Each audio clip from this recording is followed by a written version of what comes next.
And thanks for joining us here at 5. I'm Connie Leonard. The Department of Justice dropped its lawsuit against the Louisville Metro Police Department, ending the federal reforms at stake in consent decree negotiations. Clarice Shaley has our top story tonight. And Clarice, these were the reforms that activists had called for after Breonna Taylor's death. So what did her family's lawyer have to say?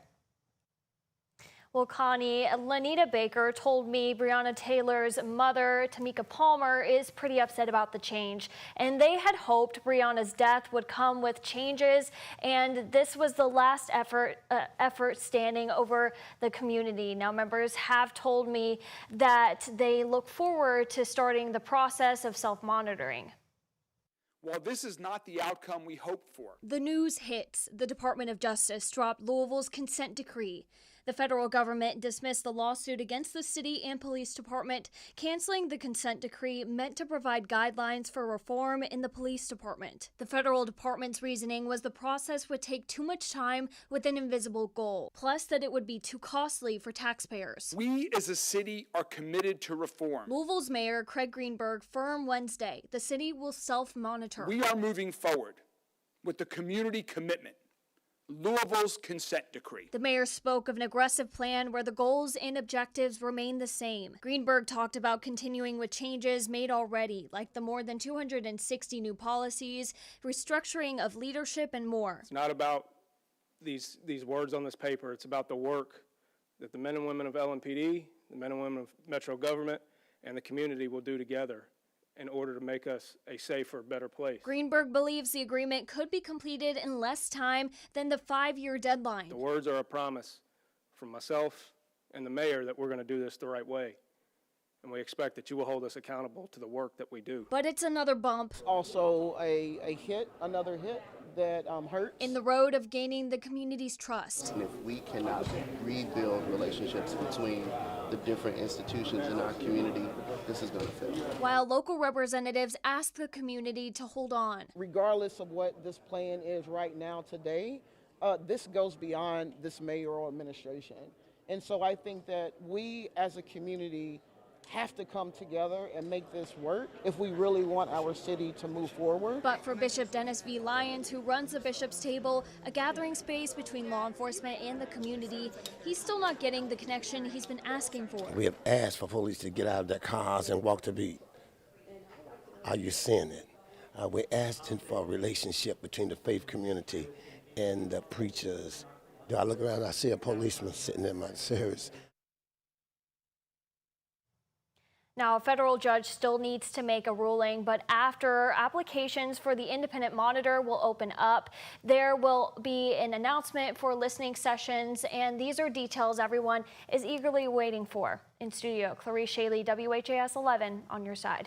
Clarice, thank you. And we have comprehensive coverage on the Department of Justice's consent decree on our website. Just go to WHAS11.com.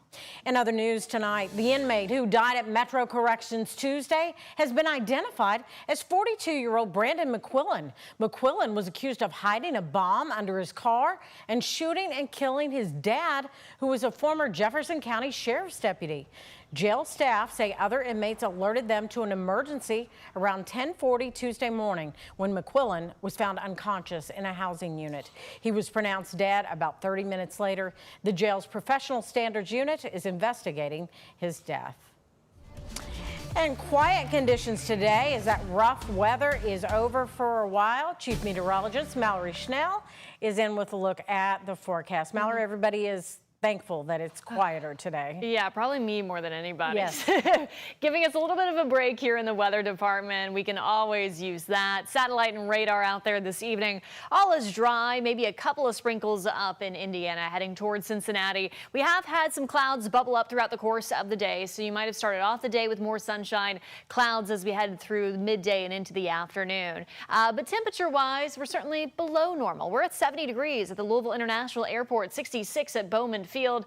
It is a gusty day, winds coming in from the west, and dew points, they are beginning to drop. So we're back down to 50 degrees for a dew point. That means your humidity is dropping. Yesterday, we had dew points in the upper 60s, allowing for some of those storms to develop. Current temperatures all across Kentuckiana. You can see cooler off to the north, 63 in Madison and Bedford, where you've been cloaked in more cloud cover, more sunshine, making way for temperatures in the lower 70s down to the south of the parkways this evening. Wind gusts for all of us between about 20 to 30 miles per hour, and we are expecting conditions to stay breezy heading into tomorrow as well. But as far as your evening is considered, maybe a couple of sprinkles, mix of clouds depending on where you live. Expect temperatures to drop down into the 50s by early tomorrow morning. So we'll start off Thursday in the low to mid 50s, and then high temperatures again tomorrow will likely have a bit of a range. Lower 60s off to the northeast, lower 70s off to the southwest with some spotty showers possible. We will take a full look at our 7-day forecast. That's coming up in just a bit, Connie.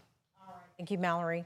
Misty Knoll, the estranged wife of former Sheriff Jamie Knoll, pleaded guilty to 10 felonies today. And if the judge accepts her plea deal, she could spend more than a year in prison. Focus reporter Travis Breeze and photojournalist Jessica Farley have more on the deal.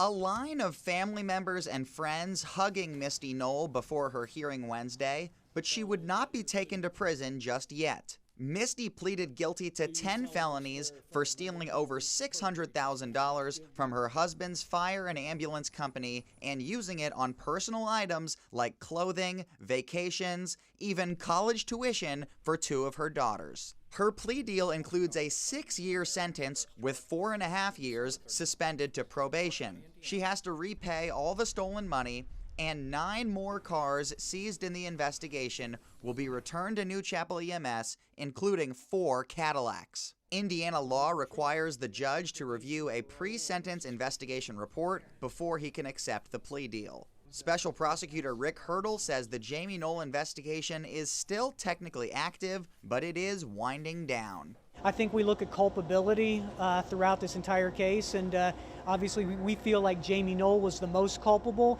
That doesn't mean Misty Knoll did not commit a crime. There's evidence today she admitted that she committed a crime. While the deal has been presented, it has not been accepted yet. A date for sentencing and to accept that plea deal has been set for July 3rd. In Jeffersonville with photojournalist Jessica Farley, Travis Breeze, WHAS11 on your side. And if the judge accepts that deal, Misty will likely serve 75% of her 18-month sentence. Her daughter, Casey Knoll, is scheduled to get out of the Harrison County Jail in the next 2 weeks. A southern Indiana woman is accused of pocketing money that had been donated to a dead teen's memorial fund. According to court documents, Amber Tower owns a t-shirt company that was selling shirts and other merchandise to raise money for the Bryce Gerlach Memorial Scholarship Fund. But she's accused of keeping the money now instead of giving it to the family like she said she would. Police say she misled the public through her social posts that indicated shirt purchases would go back to the family. Documents claim she owes the family more than $13,000. She's now charged with conversion, which is a misdemeanor charge.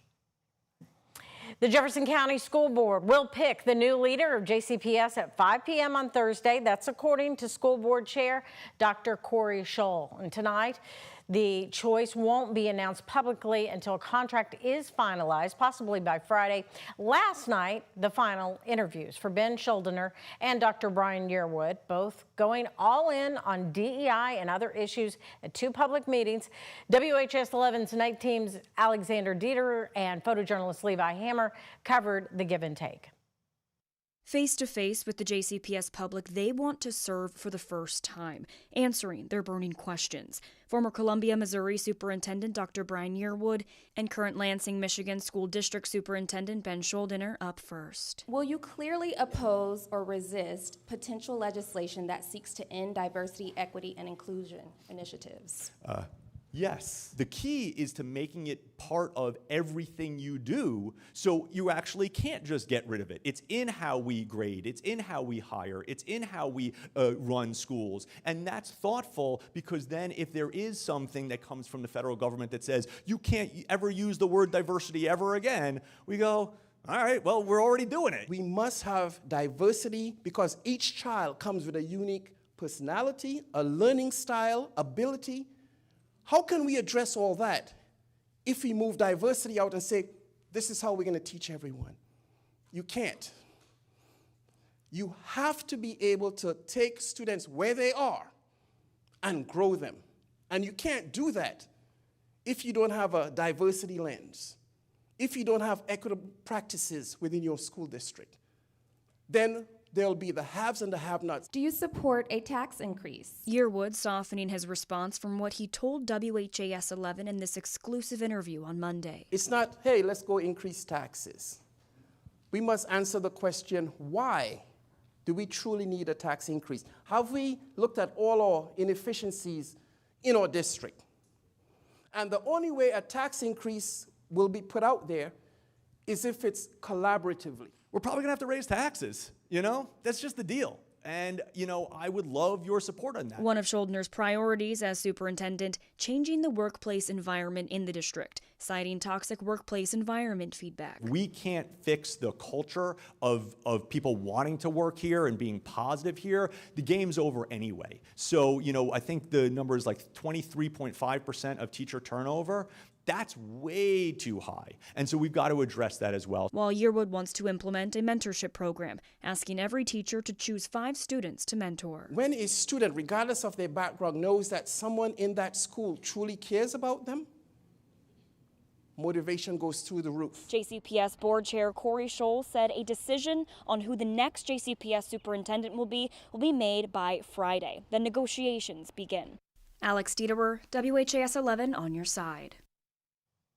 The last day of current JCPS Superintendent Marty Polio is July 1st. He then takes over as president at Ivy Tech Community College with its headquarters in Indianapolis. Well, the traffic nightmare on the Watterson Expressway at Brownsboro Road could soon be one step closer to improvement. Tomorrow, the Kentucky Transportation Cabinet will open bids for the major construction project. The state wants to widen the expressway, add extra lanes to the ramps for Brownsboro Road and Westport Road, and build a new intersection design that's called a single point urban interchange. That's what you're looking at there. It would allow cars coming from different directions to make left turns at the same time. The state hopes to improve traffic flow near the new VA hospital, which is set to open next year.